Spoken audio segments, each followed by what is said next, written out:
His power is equal to that of a god! What an impressive warrior! Did we take him too lightly?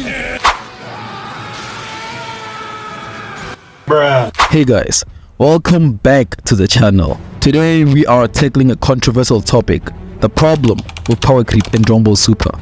You know that little phenomenon where characters get insanely strong out of nowhere, leaving us scratching our heads. Remember when Krillen pushed back Goku's Super Saiyan Blue Kamehameha? Or when Android 17, a humble park ranger, suddenly became strong enough to fight Goku and injure Jiren?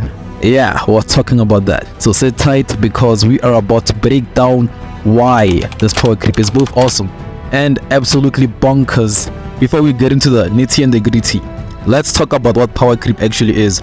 In simple terms, it's when characters gain new powers or become strong without any logical progression. It's like waking up one day and suddenly being able to lift a mountain.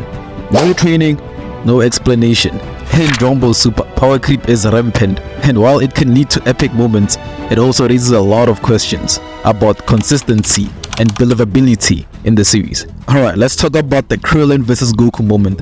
Remember when Krillen, the lovable underdog, pushed back Goku's Kamehameha? How? I love Krillen, but come on, let's be real, man. Super Saiyan Blue is a transformation that's supposed to combine the strength of a Super Saiyan with the godly key of a Super Saiyan god. Krillen, as much as I adore him, doesn't seem to come close to that level, or at least not logically. So how did he manage to push back a Kamehameha from a form that's leagues beyond anything we've seen before? It's not like Krillen suddenly had some off-screen hyperbolic time chamber training. This moment was cool, but it's a prime example of what power creep actually is and how it's making us question the consistency of power levels.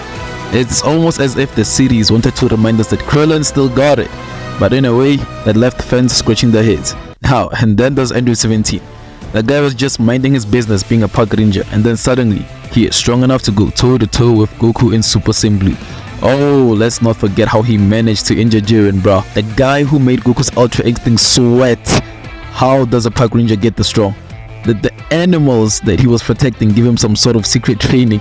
Now, don't get me wrong, 17 is a badass character, and seeing him return was one of the highlights of the Tournament of Power. But the fact that he went from being strong enough to hold off Cell back in the day to now being able to stand up to gods and monsters without a clear explanation, that is power creep in full force. It's like the writers thought, hey, 17 was cool back then, let's make him even cooler now.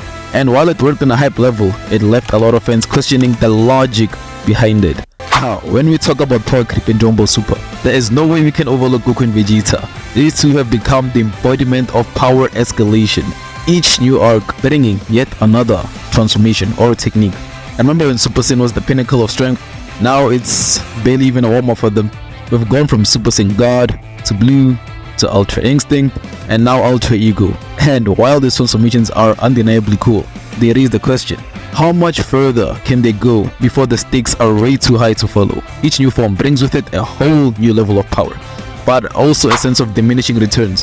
When Goku first achieved Ultra Instinct, it was mind-blowing, but when we got Ultra Ego for Vegeta, and the stakes had to rise even higher, how do you top that?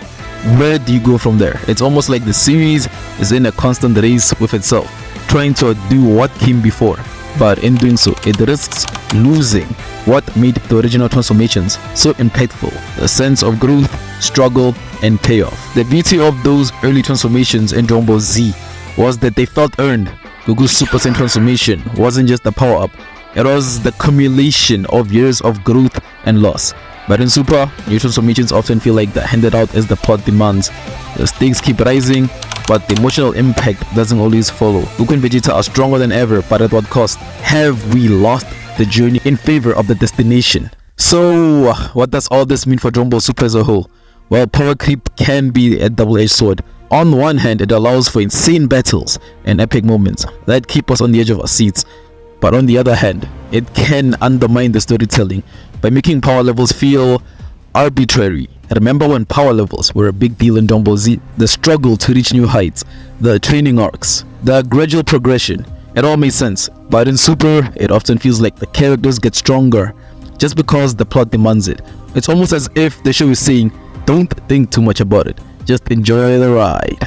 And while that's fine for some, it leaves others yearning for the days when power scaling had more structure. So can Dragon Ball Super fix this power creep problem?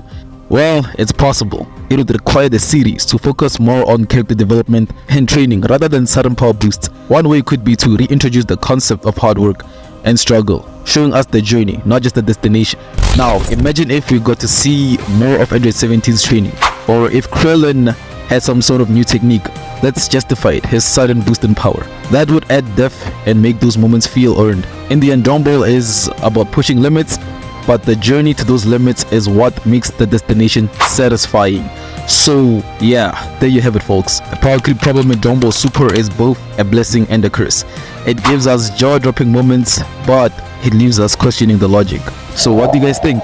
Is power creep ruining the series, or do you just enjoy the ride regardless? Let me know in the comments below. And don't forget to leave a like, share, subscribe for more Dragon Ball content. Until next time guys, man, stay powered up. And yeah, I'll see you on the next one. Later fam. Y'all are awesome, man. Alright, peace.